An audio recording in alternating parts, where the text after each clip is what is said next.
कमी साहित्यात आणि तेवढेच ते मऊसूत आणि पेढ्यासारखे लागणारे, तोंडात टाकताच विरघळणारे असे रवा लाडू मी करून दाखवणार आहे। आता हा रवा मी कोरडाच भाजून घेत आहे।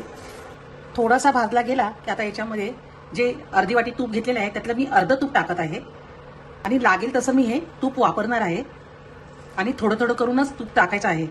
आता हे उरलेलं तूप सुद्धा मी सर्व टाकत आहे। गॅस बंद केल्या केल्या याच्यामध्ये 1 वाटी पिठी साखर टाकायची आहे आणि रवा गरमच आहे त्यामुळे ही पिठी साखर याच्यात लगेच मिक्स करायची आहे। पिठी साखर टाकल्यानंतर मी मिल्क पावडर पण टाकून घेत आहे।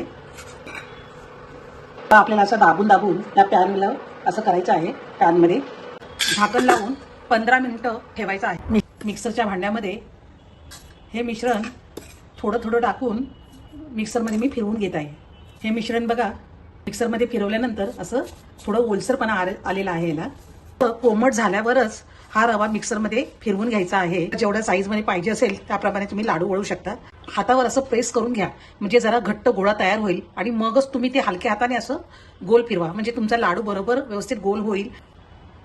यातला मी आता एक लाडू बघा तुम्हाला तोडून दाखवते। किती खुसखुशीत झालेला आहे आणि बघा आतमधलं टेक्स्चर